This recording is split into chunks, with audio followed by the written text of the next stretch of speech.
ایک ایسا سائنسی فکشن سب جنر ہے جس میں انسانوں کو خاص طاقتور یا غیر متوقع حد تک ہوشیار دکھایا جاتا ہے۔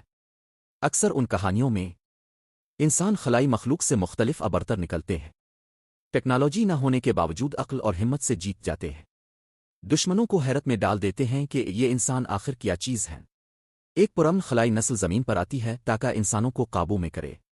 وہ سمجھتے ہیں کہ انسان کمزور ہیں، لیکن وہ بھول جاتے ہیں کہ زمین موت کی دنیا ہے۔ انسان نہ صرف لڑتے ہیں بلکہ ایک جانور جیسی ہوشیاری سے جنگ کا رخ بدل دیتے ہیں۔ انسان اچھے پالتو نہیں بنتے۔ ایک خلائی مخلوق انسان کو پکڑ کر اپنا پالتو بنانے کی کوشش کرتی ہے، لیکن وہ جلد ہی سمجھ جاتی ہے کہ انسان کتنے غیر متوقع اور خطرناک ہوتے ہیں۔